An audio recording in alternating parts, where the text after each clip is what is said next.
Good afternoon and welcome everybody. Thank you all for joining us on this beautiful Tuesday afternoon. I hope everybody had a meaningful and relaxing long weekend. Today we're going to be talking about hydrogen and workforce development with a focus on Sunline Transit, our transit agency that's serving the Coachella Valley. Next slide, please. Before we begin, I'd like to tell you all briefly about our 2021 SCAG Sustainability Awards. This is our 15th annual awards program that we're hosting, and we are accepting nominations in the following 5 categories that you see there. And we're looking for projects that help create better communities for residents of Southern California. So please view that link there if you get a chance to write that down, or else you can Google it, SCAG Sustainability Program Awards, and you can submit your deadline by February 26th this year. Next slide, please.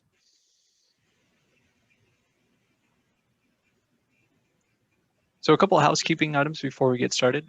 This meeting will be 1 hour, ending at approximately 2 p.m. It will be recorded, so if you stay, you are agreeing to your any image or voice recordings or any text that you put in the box to be recorded. We'll also post this on our website later. All participants will start in being muted, but at the Q&A session at the end, we'll take questions from people. First, we'll go to the questions that are entered to the chat box. You can type those at any time. We encourage you to type those up as they come up. And during the Q&A session, we'll also allow you to unmute yourself.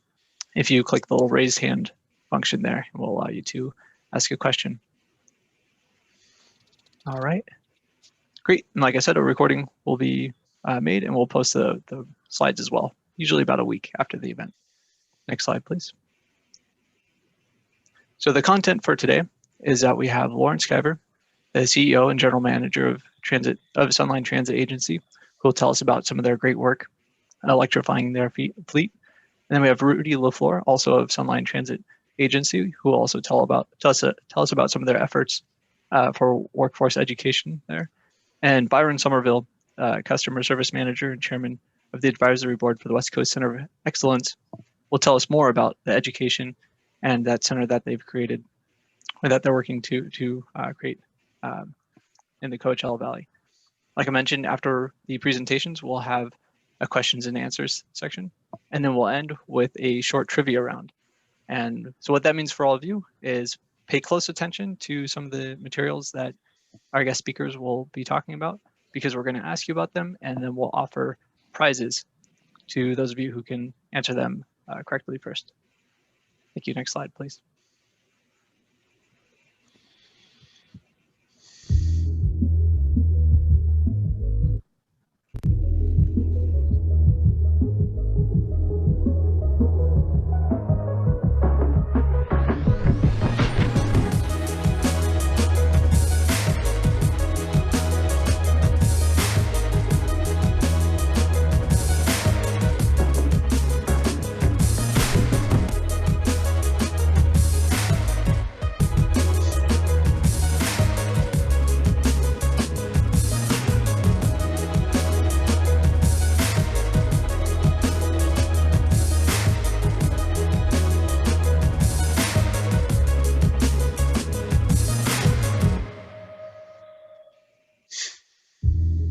Without any further ado, I'd like to welcome Lauren. Thanks so much, Joe, and thank you to all the SCAG staff and for all of you that are here with us today. We're going to talk about zero emission technology and Sunline's road to the development and commercialization of those technologies. And we're also going to talk about our training efforts and what we think the industry needs to go with training our workforce and the workforce of the future to both operate and maintain these vehicles. Next slide. So I'm going to talk a little bit about our hydrogen program. One thing I do want to make sure everyone knows, and many of you on this call are aware of Sunline, but we are technology agnostic. We believe anything zero emission should be piloted and operated and commercialized. And so we do operate both battery electric vehicles and fuel cell electric vehicles. We've been pivotal in that transition and really in that development. And so many of our early projects were won and done research vehicles, but the ones that you see commercialized today, many of those, including just the development of the electric drivetrain, were done on Sunline property. And so we're proud of the fact that through all of the research and development we did with project partners, that we now have commercialized vehicles available for the transit industry today. Next slide. So we're a hydrogen leader, but as I said, we were also the first to convert to CNG. So we're an alternative fuels leader. We made a direct transition back in 1994, but started our work earlier. We really started driving alternative fuels and the road to zero in 1992. We had the first hydrogen fueling station on a transit property. That was back in 2000. And then we were the first to own and actually fuel vehicles and dispense to vehicles back in 2006. These were small SMR configurations, and we've learned from those to what we're operating now today, which I'll talk a little bit about more in a minute. Next slide. So as I said, what you're buying and seeing on the market today is a part of the work that we've done over the last couple decades. We have helped to pioneer a new era for transit, and we're proud of our vehicles and our staff for leading that charge. I think that California is only allowed to set the goals it has based on transit agencies like Sunline, and many of you who work at those at your own facilities, for developing and operating and being bold enough to test and transform the transit vehicles that we're operating. Next slide. So as I said, we started in 1992, and one thing I want to let you know, that was a bold vision set by our board of directors. If many of you may not have been on the planet in 1992, but some of us who were, that was very forward thinking for a board of directors to direct the transit agency to start seeking, operating, and developing zero emission technologies. We learned a lot of lessons between 1992 and 2021. And we're going to talk a little bit about that and some of the things that we've learned along the way. But one thing you're going to hear threaded throughout our presentation today is the need to make sure that our technicians and frontline employees are invested in so they understand and can operate and maintain these vehicles. Next slide. So our fueling infrastructure, we are one of the only transit agencies to produce and dispense hydrogen on our property. Back when we started, as you heard me say, our early methods were through steam methane reforming, so that's called SMR. We used compressed natural gas as the source energy, and I'm proud to say later in the life of old Betsy, as you see on the right, who's now been decommissioned, we used biogas, so we used green landfill gas that we bought from actually a landfill in Texas. We now have moved to electrolyzer, so we're getting electrolytic hydrogen today. This is a 900 kilogram electrolyzer you see on the left. It's a Nel Proton project, and we've had huge success with them as partners. And I'll talk a little bit more about how it works and what we're doing and what our next steps of plans are. Next slide. So some of the lessons we've learned, if we go back one more, there we go. Nope. Well, maybe I had that wrong. I did talk a little bit about the station. One thing I want to point out in this picture you see on the left is that that's our brand new fueling station internal to our organization.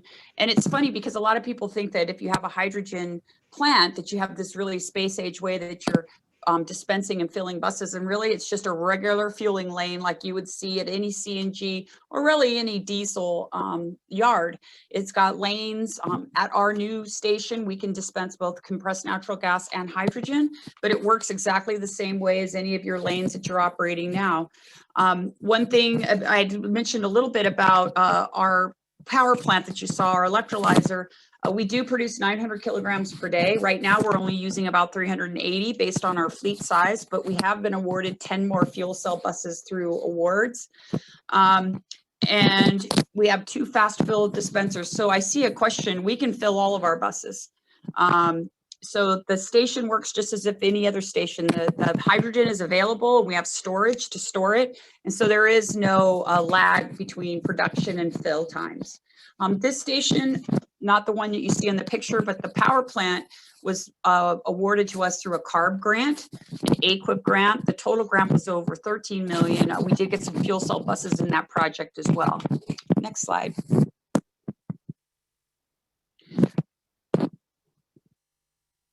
So here's where we learned some lessons. One of the things I want to point out to the transit agencies and those that may be interested is one of the big lessons to learn yourself or to think about if you're going to do a ZEB project is not just what are you using in kilowatt hours per day today, but what are you going to need no matter what pathway you take for electrification, whether it's hydrogen or battery electric. What will be your power needs in the future? We learned a valuable lesson in this when we were doing our electrolyzer project. It wasn't about the power the electrolyzer needed, but it was really about the power the entire campus needed and some of the other new projects we were building. We're building that new fueling station you saw. We're building a new operations facility. We just put an administrative building on this property. And what happened is all of those needs for all of those different types of amenities created a need for electricity more than what we had. And so we learned that as you're doing a facilities site master plan or you're doing projects, you really need to look at your energy consumption today and what you may need. If it's not available through your state substation, then you're going to be paying to put it onto your property. And so that's a valuable lesson that we learned that we share. We also learned a lot about civil work and permitting and what it takes to build. We are out here in the desert, but it's just as complicated in any other part of Riverside County, which is the county that we belong to. So understanding the civil work and making sure that you have the correct personnel on board to help you manage that in a large project is extremely important. Next slide.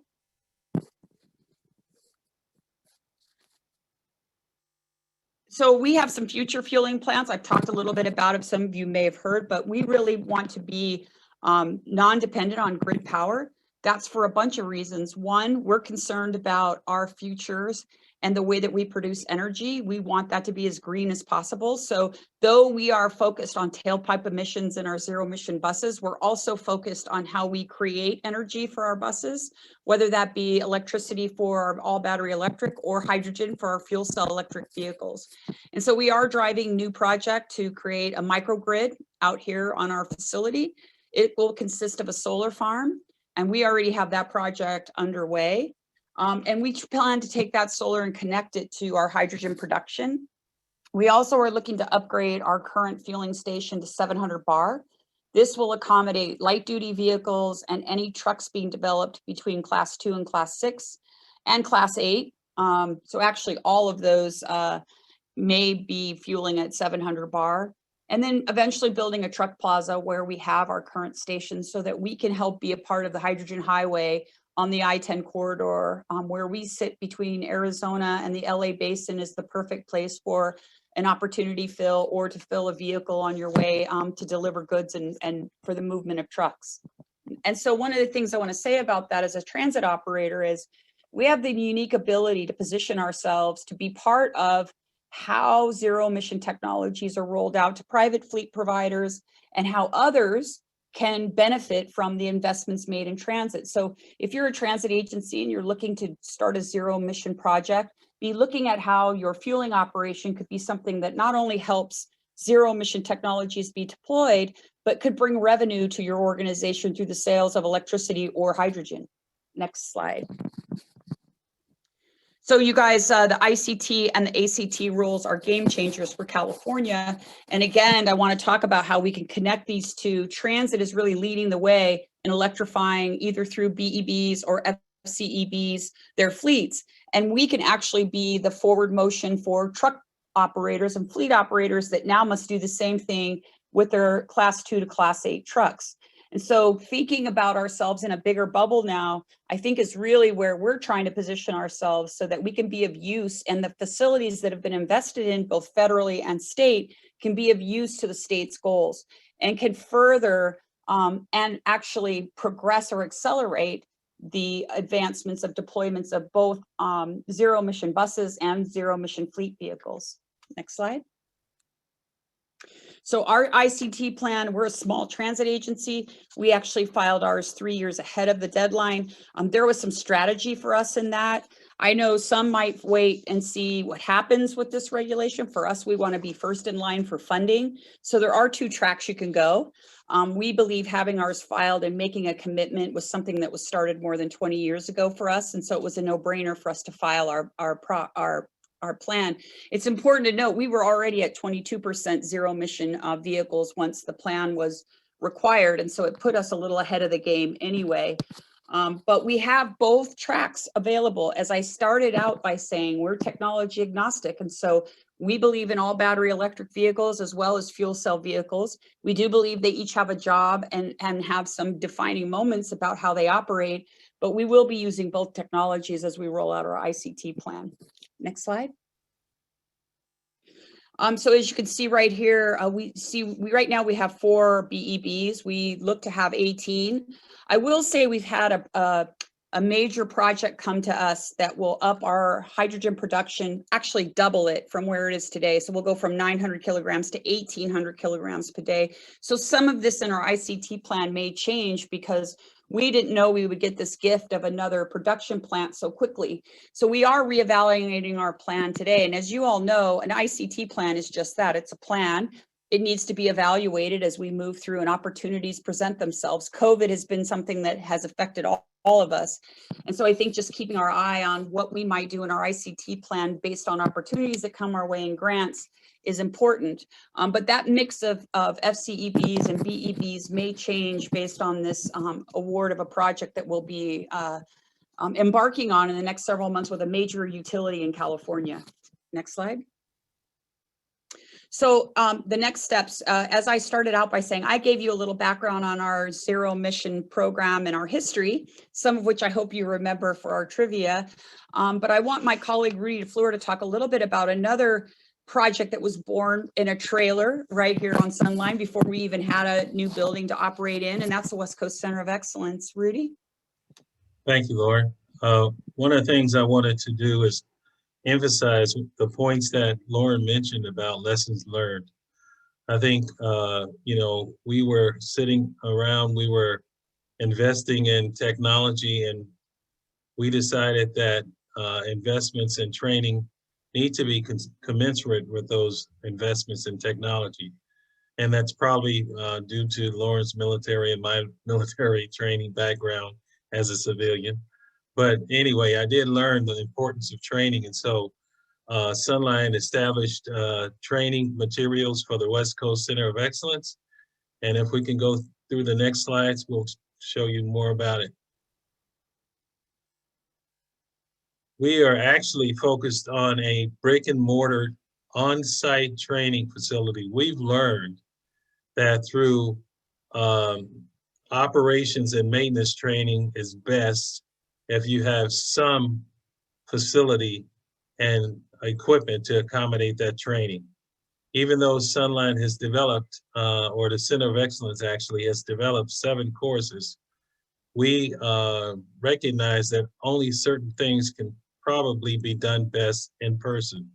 And so Sunline has received grants from the FTA to help develop the Center of Excellence, and Sunline's invested its own money because we recognize the value of training and the value of commercialization. Commercialization takes the risk out of the technology and drives the cost down, and we realize that. And so this is a rendering of what the West Coast Center of Excellence is going to look like.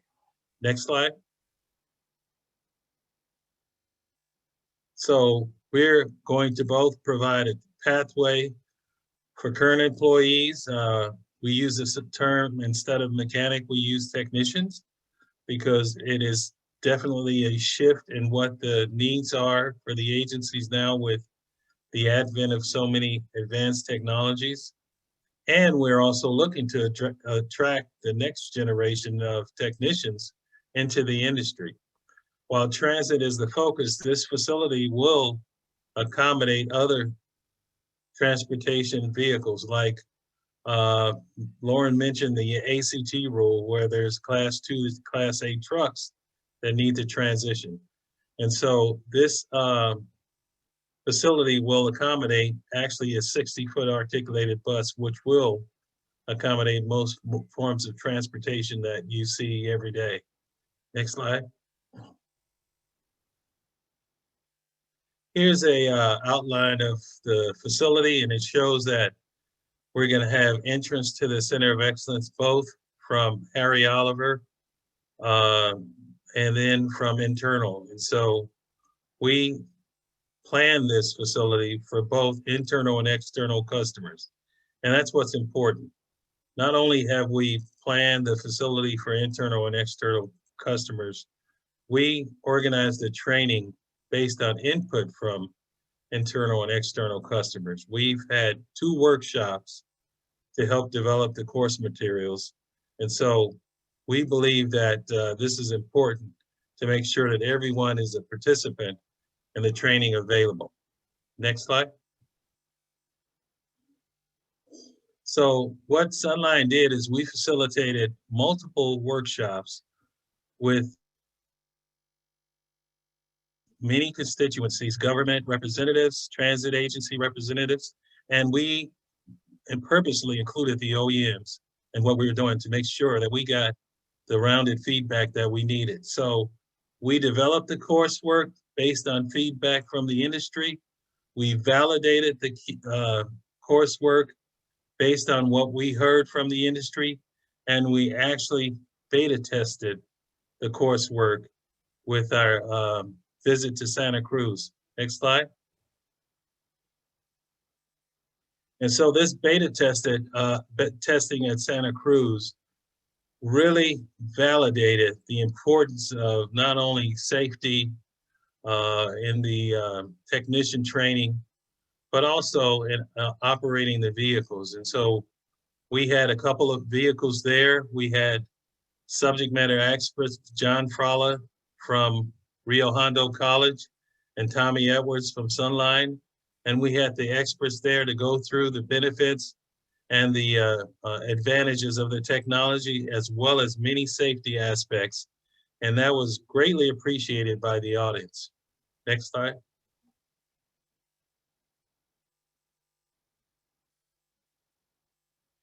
And so, as I mentioned earlier, we're not only thinking about the immediate heavy-duty revenue vehicle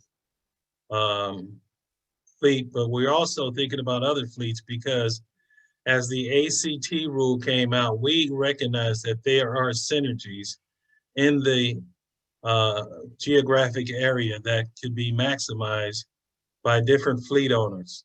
And in fact, we're working with Civic Spark to do a survey of the region to make sure we capture this zero emission marketplace so that we can maximize our investment and maximize our partnerships with different entities that have a mandate or an interest in going zero emission. Next slide. Now, this is something that's really important because, you know, we received some federal funding for the building. Sunline put in its own money. And then Sunline is seeking currently funding for operations. We have developed what we believe is a beneficial tool for the industry.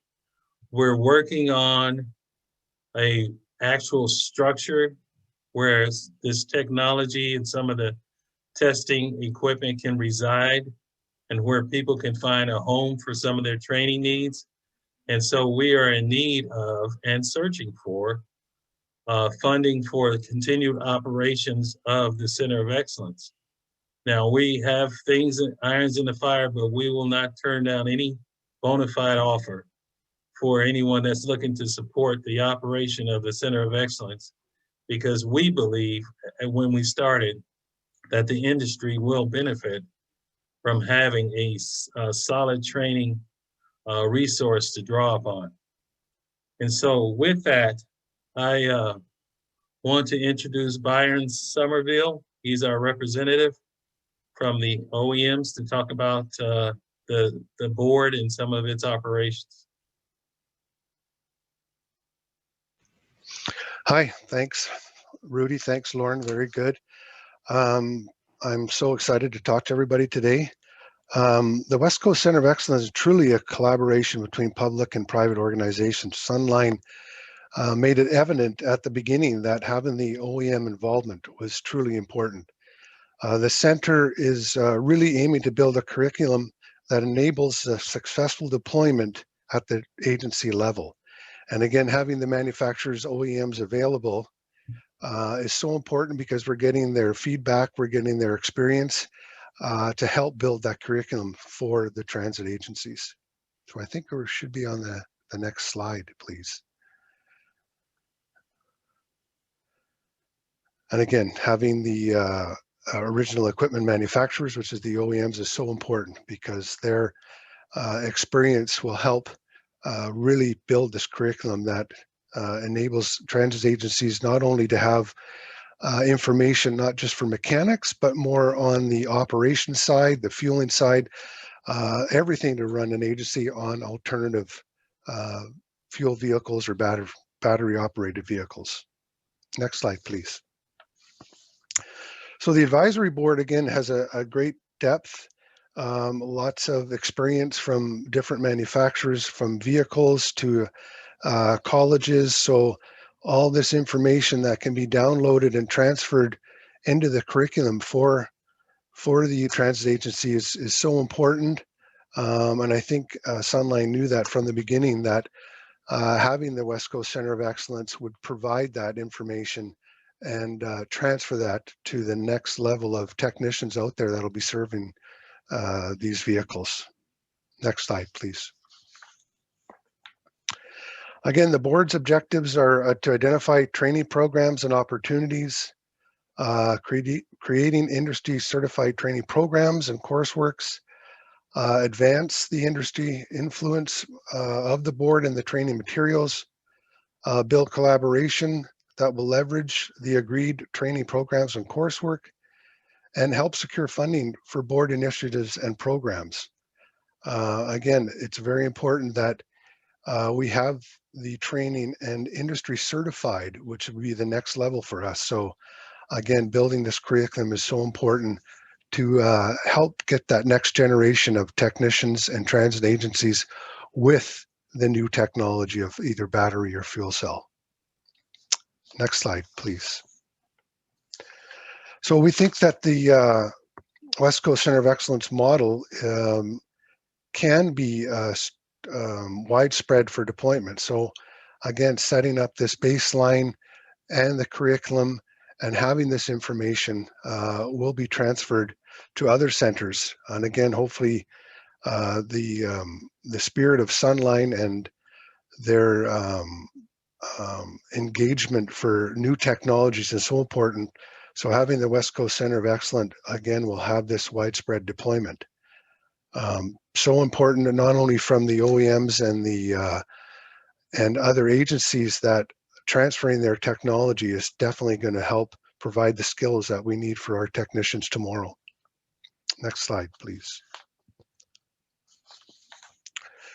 So the importance of funding, again, I think Sunline's done a great job of securing funding to get the center up and running, but it's so important for us to get the funding to continue the operation of the West Coast Center of Excellence. Again, especially the employees directly responsible for maintaining and operating zero emission buses is the outcome. So again, very important. Next slide, please. So Sunline has put their own resources and time because they understand the importance of the facility and the training. And again, us looking for the availability of funding for the operation of the center is so important. Investment in the center for workforce development supports the state's goals and mandates conformity. So thank you very much for your time, and any questions? Great, thank you all for those great presentations. So we'll open it up to questions from our audience. Again, you can use the chat function in Zoom to type in your question, or you can also use the raise hand function if you'd like to ask your question out loud, and we'll unmute you.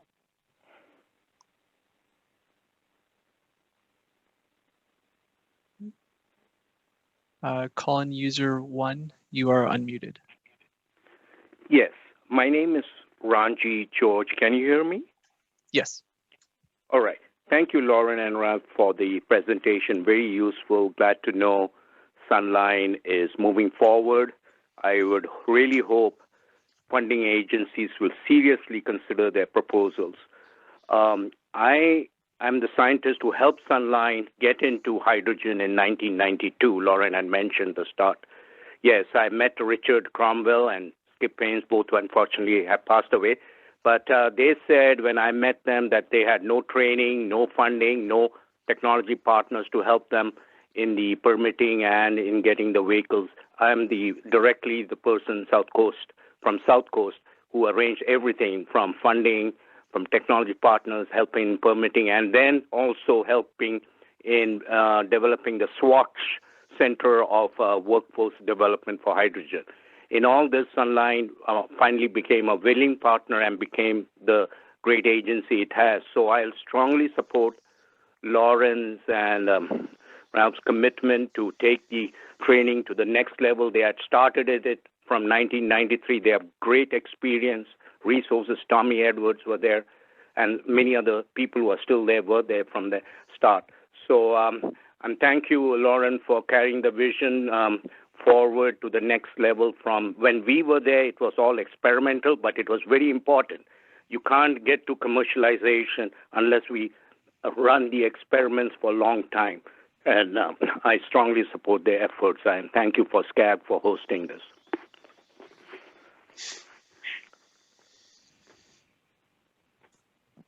Well, thank you. I just want to say, Joe, if I can, before the next question, Ranji, is how long history with the agency and set a lot of stones in place that we're still building on today. And so it's those kinds of commitments that have helped Sunline to continue forward. And I think if you're on the call today, remember that we're not just a hydrogen focused organization.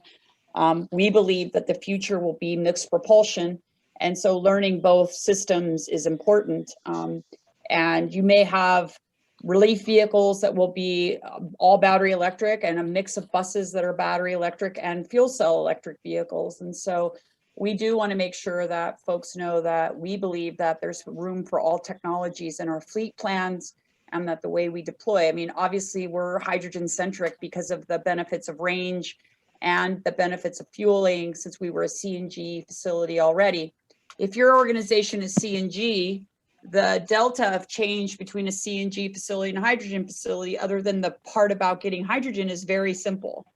And those are becoming easier and easier every day, even compared to when Sunline started their electrolyzer project.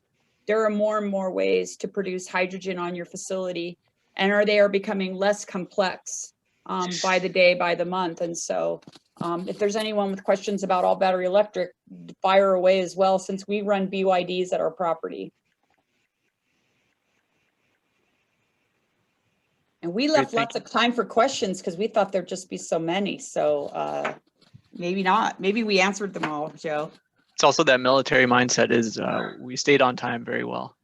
So I'd like to comment that it seems like it takes a very expansive mindset to accomplish something like this and to think about how you can bring together your public and your private stakeholders to do something as a transit agency where you're going to be providing fuel on the I-10, a significant transportation corridor for moving goods across the country.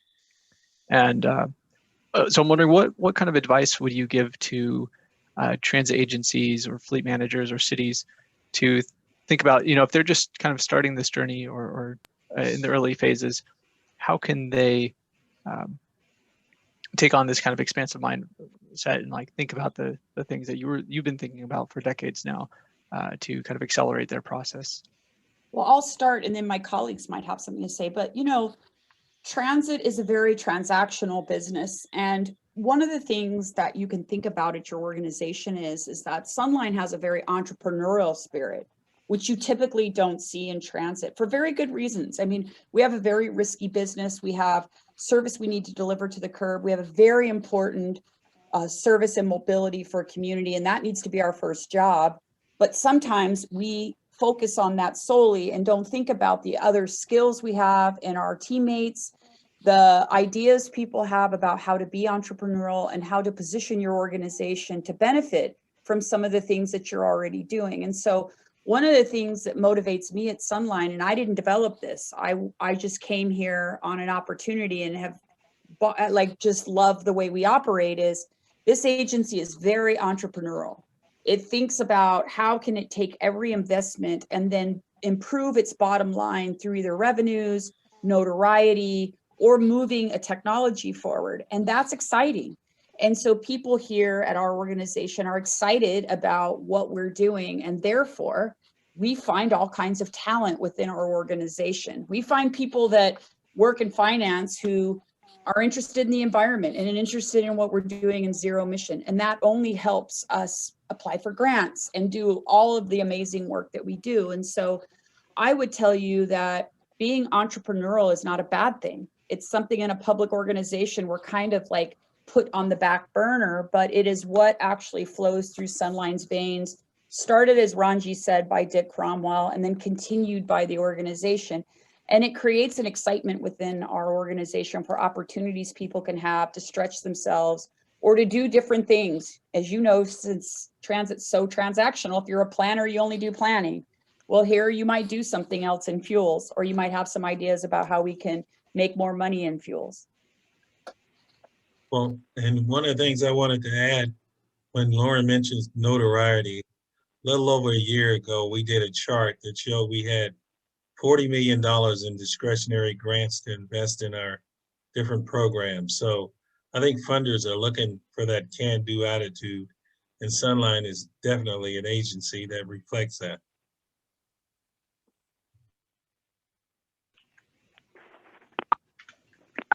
Definitely, it's great to see that entrepreneurial mindset, especially at our public agencies. Is not something like a muscle you necessarily get to exercise all the time. So really great that you have the opportunity there. Now I see in the chat we have a couple questions. Up at the top, I know Lauren had answered a couple of those, but maybe we can run through them real quick, which was how many buses can you fill in a day? And Lauren, I believe you answered that, but what was the answer to that? How many hydrogen buses? Fuel buses? as many as you have and as much hydrogen as you have. It's a fast fill system. So it works like CNG.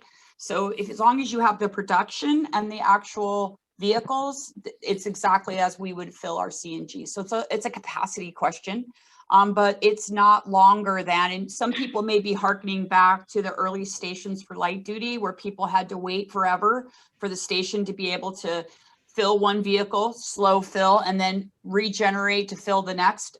That is no longer an issue with hydrogen stations, but you want to make sure you buy the right equipment, which is something that we can help with. That's incredible. So it sounds like it doesn't really impact your operations that much because you can work the way you need to work. The other question, which Lauren, thank you for answering, was how many kilograms a day does a typical transit bus use, which is about 32 to 35. And that would all depend on your route structure and, you know, what kind of terrain, you know, as you guys know, with all battery electric as well, sort of the environment you put these vehicles in can change the way you get economy. One thing to remember about our fuel cell buses versus our CNG buses, we get about twice the economy from those vehicles per kilogram or GGE of hydrogen. So I wouldn't say kilogram, but gas gallon equivalent, which is what we all use to manage and track what we're getting as economy. So one of the reasons, if I didn't state it earlier, that we're really looking at hydrogen being our first foot for zero emission, just because the way we operate as a CNG shop doesn't change very much for operating as a hydrogen shop. That's great. Comment from Adam Chavez. Are you looking for funds to continue the West Coast Center of Excellence in order to have materials and facilitators to support agencies that want to take advantage of the training? For and sure. Our tuition fees being applied for the training. Thank you for asking that, Adam. I mean, we've been invested in to build the center, and we're going to build it.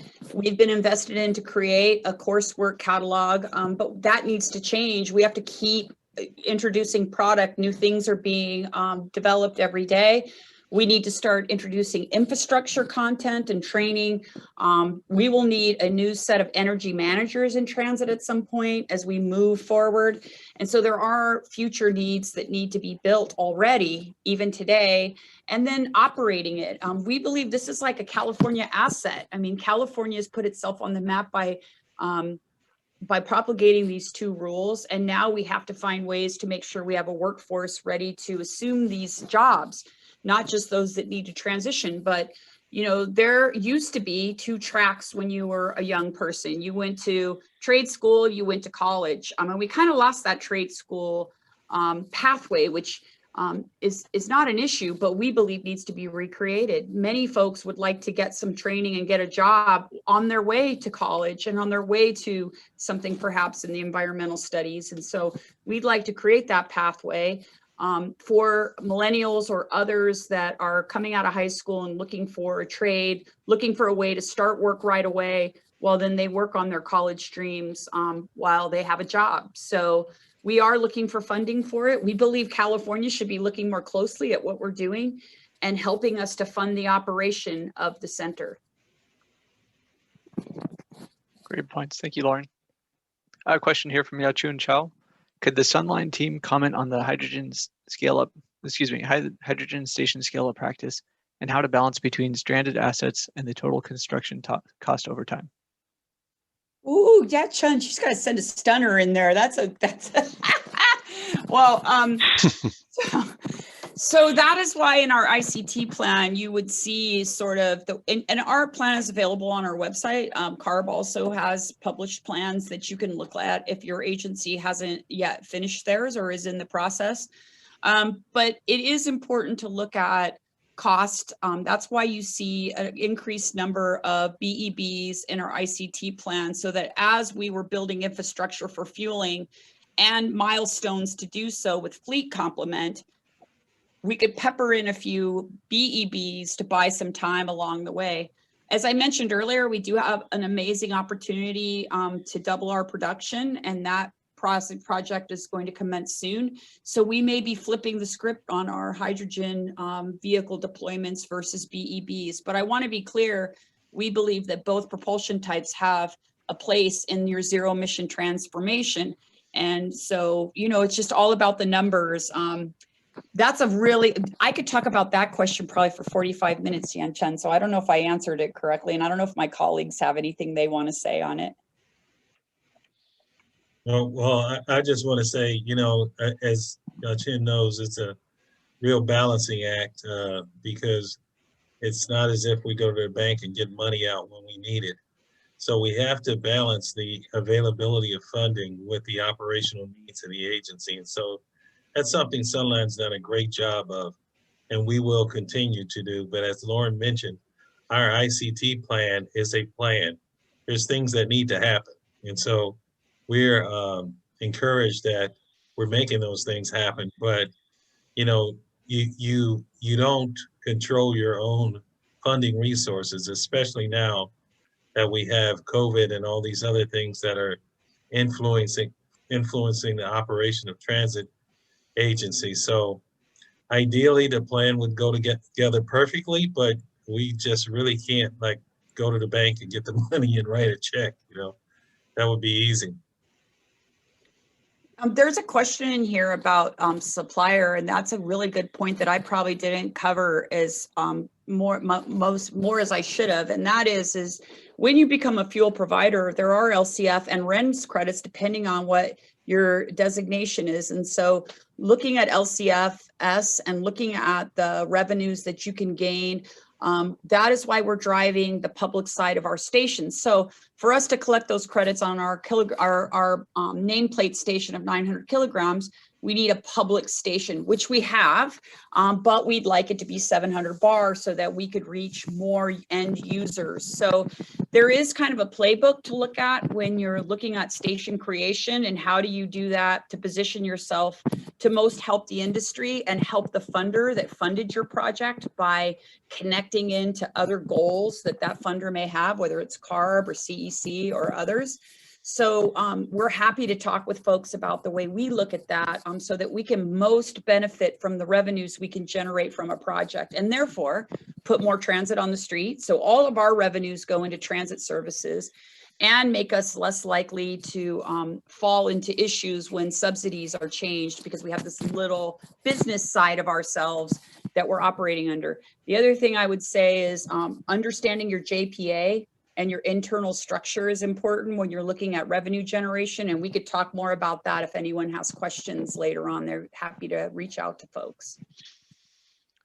And I think the having the West Coast Center of Excellence gets all of this information that into the curriculum from lessons learned that Sunline can provide, and transit agencies can get this information once they sign up at the West Coast Center of Excellence for a training course. So it's so important.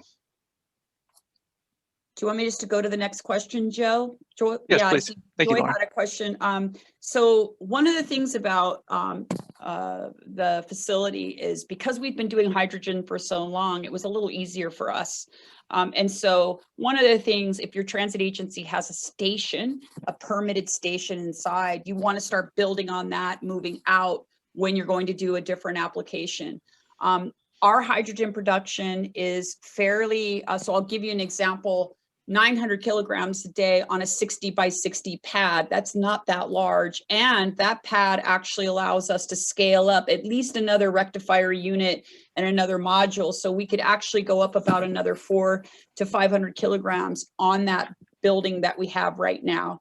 So I hope that gives you a little idea of the real estate you need for 900 kilograms per day. That will only fuel about 35 buses. So, you know, you can incrementally go up from there on what you need. I would compare that to if you need a substation on your property to charge 35 or 45 vehicles, you're probably going to need a lot more real estate than a 60 by 60 pad. So hopefully that lets you know. And then just lastly, I mean, we were a CNG shop, so the changes needed to be made to our shop and facilities were minor. You're just looking for a couple different sensors, and we do both. So we have CNG buses and fuel cell buses in our shop. So that change isn't major as well. Now, if you're a diesel shop, you'd have a little bit more going from solid fuel to gaseous fuel to get up to speed with how to get your facilities, but it's all doable, and other transit agencies have done it. So there's a playbook available for that as well. And hopefully that answers your question, Joy. Has the I'm going to let Rudy answer this. Has the electric utility been helpful with their for their rate? No. Let me check and see if they're on the call. No. We can say unequivocally that we've had to work around some things. We've not stopped engaging. We've not stopped trying. But they are not necessarily focused on the same objectives that we are at some times. And so we've been fully engaged, and we're trying to get the most out of that. I think one of the things, and if there's a utility, I know one's on the phone, but they're already really focused on working with the industry and working with transportation. But I think that what my message to utilities has been is that this is a brand new customer base, a new one they haven't had in probably a couple decades as far as the electrification of transportation for California and America. And we don't buy our fuel by the minute. We generally lock in long-term contracts to buy our CNG, to buy our diesel, to buy gas. And that's the way we work. And that's the way any transportation provider works, whether it's buses or over-the-road trucking or FedEx. And so I think that utilities offering us these cable-like deals where they're going to freeze our rates for 5 years doesn't help us with a 12-year bus, and doesn't help us really plan on how we're going to execute and operate and pay for our fleets over time. And so, you know, I'm not trying to say anything controversial or provocative here. I've said it a million times in front of utilities, but they need to start thinking of their product as fuel and energy, but fuel first instead of just energy, and start to understand how transportation markets work in order to serve and actually benefit from where we're going in the electrification of our fleet vehicles, whether that be all battery electric or fuel cell electric vehicles. And I think until they start thinking that way and understanding it's not our first rodeo, so we understand getting our internet for free for 5 years or HBO Max for 2 years and then all the prices change probably isn't going to work long term for the types of deployments that could happen in California. Long answer, hopefully not too controversial, Joe. Yeah, that was great. Thank you. Oh, we have another one from Yachun in the chat. Sunline has really been innovative in technology adoption, team training, and business practice. Thank you so much for being such a leader. Another question, but thank you. We have jobs open. If you're excited and want to do something different, send me your resume. I mean, we're always looking for exciting people who want to stretch themselves and want to work in an area that maybe they haven't been able to. But again, that entrepreneurial, we really try to have a can-do spirit about things. And I think that people that come here see that. I mean, I came here, I never thought I'd be here 7 years. More excited today than I was the first day I got on the property, but I absolutely am. And it's really about this agency and sort of what the leaders before set up that makes us successful. So it's not one thing. So people say, what makes us successful? It's not one thing. But it generally is the team understanding the importance of the projects we have on the road and working with our OEMs like Ballard, like Proterra, like BYD, like New Flyer. We can't be at odds with each other. We can't buy something and expect it to run without us investing our time and energy into it. And sometimes our industry has the idea that it's under warranty, fix it. Really, it's our opportunity to understand it. To just stand there with the OEM and to learn it as they're doing it is what we have to do for the future. And we haven't always been that great at that. But that's where we're going to go. And that's what the West Coast Center of Excellence hopes to achieve by providing that to each of the transit agencies, not just in California, but across the country.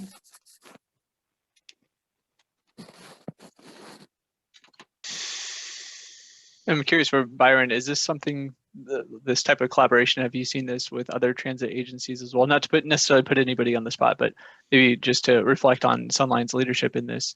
But is this something you've seen interest from other transit agencies across the state or across the country in doing things like this? Starting to. I think Sunline is the diamond in the rough. They've been, since day one, have been interested in new technologies and have been the leader. So that's why we've been partners with them for over 20-something years. So, but others are really starting. AC Transit is one, and Okta is another, but even internationally, others are starting to follow what Sunline does. So it's catching on, which is great. That's good, Lauren.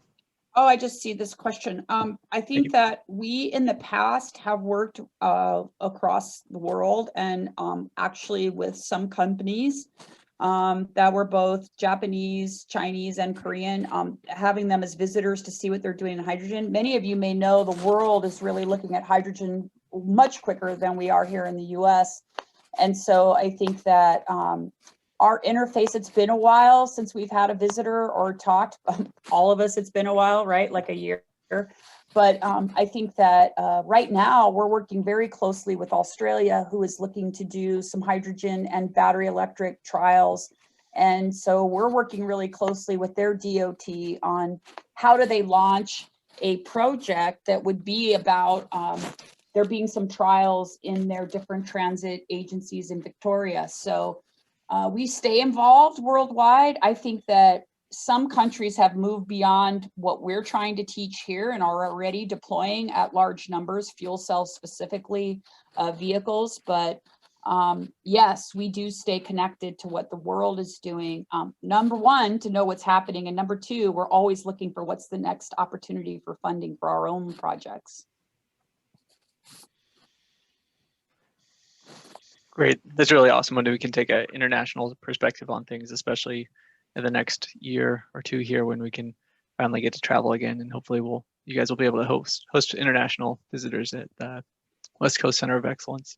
Would be nice if it's built. And we actually hosted the International Fuel Cell Conference here about 5-6 years ago. And I think that one of the things I want to leave those of you on this call about is that we in transit rarely toot our own horns. I mean, we're too busy trying to, give good service and keep all of our constituents and our different areas of responsibility moving forward. And I think that all of you that do this work, especially in the last year, deserve that kind of recognition to say that you're all doing amazing things at your agency. And whether you're just starting ZEBs or you've been running them, one of the things we have to get better at in transit is talking about how pivotal we are in moving the country and creating mobility for both rural and urbanized areas, and how well we've moved the country through COVID-19. So if you don't get it anywhere else, give yourself a shout out today for working in this business. It's a tough business to be in, but everyone in transit is a pretty remarkable individual, and all of you are the same. So I want to say thank you for what you do. And I want you guys to start shouting from the rooftops some of the things that are happening in your organization, because we typically don't do that in transit. Thank you, Lauren. That was a great closing note. And so thank you to our speakers, Lauren, Byron, and Rudy. I'm going to give you a little reaction here in Zoom. Would give you a round of applause if we could. And now I'd like to move to our closing part of the webinar, which is where Jennifer, if you would bring our slides back up, the last few, we're going to have a quick, rapid round of trivia where we have 3 questions for you. Type your answers into the chat box. First person to answer correctly will win. We'll get your name. My colleague Emily might private message you if your name doesn't match up with your registration, and we'll email you a gift card after the event. So would you please pull up the next slide with the first question? When did Sunline start their clean fuels journey? What year? Okay, I already got some answers. Y'all are quick. Okay, so go ahead, go to the answer, because I think we have the right one there. It is 1992. So Janet, Bert, great job. All right, next question. Oh, no, nobody from SCAG or Sunline is eligible for these, but I don't think Janet is with either. So question 2, how many years ahead of time did Sunline submit its Innovations in Clean Transit Plan, ICT plan? All right, we got a few responses, and I see the correct one there. Janet was first, but maybe I didn't disclose in the rules. We'll only have a winner, like one winner per one gift card per person. So I see the next best answer, or next correct answer. Jennifer, if you click the next slide, is from Adam. It is 3 years. So great job, Adam. All right, and our third and final question. You guys are quick. What was the previous method Sunline used to produce hydrogen?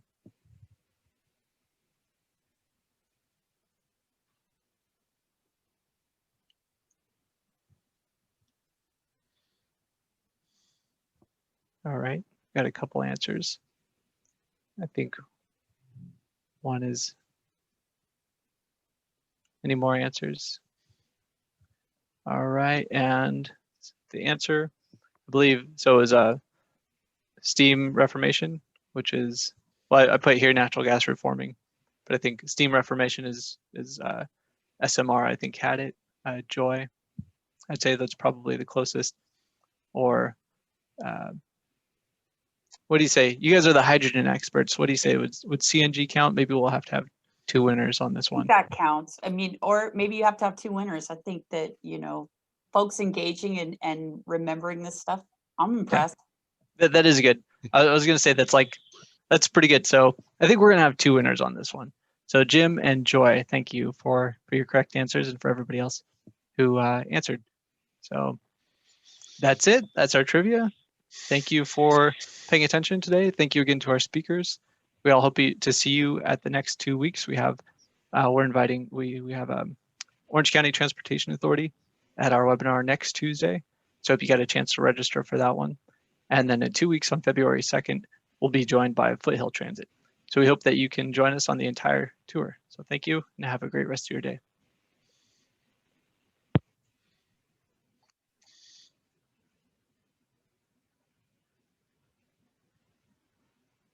Thanks, Joe. Thanks for the opportunity. It was amazing. Appreciate you. Thanks, Always Joe. great working with you. All right, you guys take care. Byron, thank you. See you soon. Thanks. See ya. Bye.